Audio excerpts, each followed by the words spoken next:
Swastiastu. Kembali lagi bersama Tiang Kadek Yuda Kasida, penduduk non-PNS di kantor Kementerian Agama Kabupaten Tabanan. Pada kesempatan hari ini, dia akan menyampaikan sebuah ulasan tentang pengertian catur pusaka. Umat sedharma yang berbahagia, catur pusaka adalah 4 kekuatan atau dasar kehidupan menuju kebahagiaan, yaitu dharma, artha, karma, dan moksa. Urutan-urutan ini merupakan tahapan-tahapan yang tidak boleh ditukar balik karena mengandung keyakinan bahwa tiada artha yang diperoleh tanpa melakukan dharma, tiada karma yang diperoleh tanpa melakukan artha, dan tiada moksa yang bisa dicapai tanpa melalui dharma, artha, dan karma. Bagian-bagian dari catur pusaka. Yang pertama, dharma. Dharma sebagai dasar utama mempunyai pengertian yang sangat luas. Dharma dapat diartikan sebagai mematuhi semua ajaran-ajaran agama Hindu dari pikiran, perkataan, dan perbuatan sehari-hari. Dharma juga diartikan sebagai memenuhi kewajiban sesuai dengan profesi atau pekerjaan dan tanggung jawab masing-masing. Misalnya, dalam menawar dan sastra buku 3, Tritio Jaya, diatur tentang kewajiban seorang suami dan kewajiban seorang istri dalam membina rumah tangga, di mana antara lain dinyatakan bahwa seorang suami berkewajiban mencari nafkah bagi kehidupan keluarganya, sedangkan seorang istri berkewajiban mengatur rumah tangga, merawat anak suami, menyiapkan upacara, dan lain-lain. Dalam kaitan implementasi profesi dan tanggung jawab, sering digunakan istilah swadharma, sehingga swadharma manusia berbeda-beda menurut tugas pokoknya. Misalnya, swadharma seorang dokter adalah merawat pasien sebaik-baiknya. Adapun swadharma seorang teknis adalah menjaga kebersihan dan kerapian ruangan. Jadi, melaksanakan dharma itulah yang utama. Setelah melaksanakan dharma dengan baik, maka Sang Yang Widi akan melimpahkan berkatnya berupa artha. Selanjutnya, artha adalah sesuatu yang bernilai material yang dapat digunakan untuk memenuhi kebutuhan hidup manusia secara fisik. Artha dapat diperoleh secara langsung maupun tidak langsung. Artha yang diperoleh secara langsung, misalnya seseorang yang swadharmanya sebagai petani melihara lembu, maka ia akan menikmati susu lembu itu. Artha yang diperoleh secara tidak langsung, misalnya seorang ayah yang tekun mendidik anaknya sejak kecil dengan baik, sehingga di kemudian hari anaknya menjadi tokoh yang kaya dan terhormat, maka anaknya dapat merawat kehidupan ayahnya di masa tua dengan baik dan berkecukupan. Artha yang cukup dapat digunakan untuk memenuhi kama.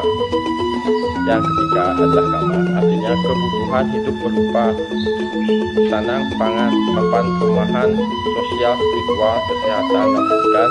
Semakin banyak artha yang diperoleh, maka manusia semakin leluasa memenuhi kama.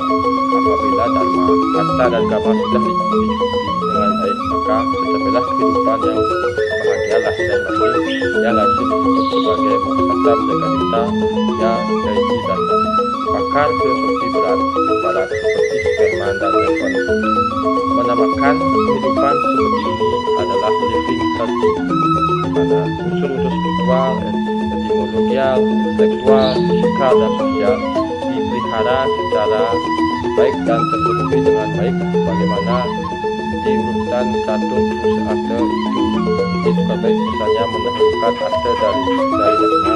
Dalam keadaan ini, manusia akan menempuh segala cara untuk memperoleh artha, artinya tidak lagi berdasarkan ajaran agama. Misalnya, memperoleh artha dengan cara mencuri, menipu, merampok, korupsi, dan lain-lain. Artinya dengan cara ini atau dharma tidak akan kekal dan akan menyengsarakan hidup di kemudian hari. Kesengsaraan itu macam-macam, berbentuk skala maupun skala. Yang berbentuk skala misalnya seorang perampok yang tertangkap akhirnya masuk penjara.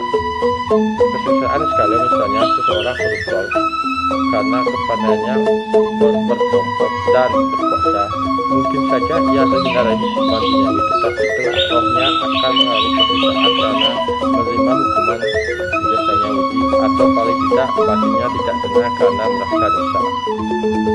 Selanjutnya yang keempat adalah moksa.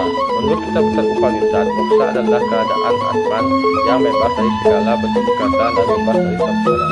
Yang dimaksud dengan atman adalah roh, jiwa, sedangkan hal-hal yang termasuk ikatan yaitu pengaruh panca indera, pikiran yang sempit, keakuan, ketidaksadaran pada hakikat Brahman, cinta kasih selain kepada Sang Yang Widi, rasa benci, keinginan, kegembiraan, kesedihan, kekhawatiran atau ketakutan dan khayalan.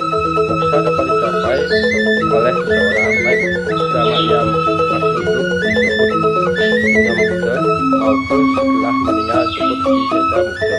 Jika selama masih hidup seseorang itu mencapai moksa, maka ia telah mencapai tingkat moral yang tertinggi.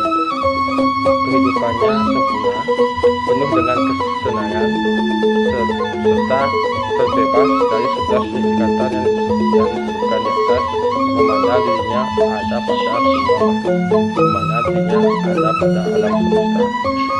Kesenangan juga tercapai karena pengetahuan dan kesadaran bahwa Brahmanlah Atman yang ada di dirinya. Jika moksa dicapai dengan setelah meninggal dunia, terjadilah proses menyatunya Atman dengan Brahman sehingga Atman tidak lahir kembali sebagai makhluk ataupun terbebas dari samsara. Disebut juga sebagai pencapaian abadi. Moksa adalah tujuan hidup manusia ini dapat dicapai oleh seseorang bila yang pertama mampu membebaskan Atman dari ikatan, mempunyai pengetahuan pertama tentang Brahman, melaksanakan disiplin kehidupan yang suci.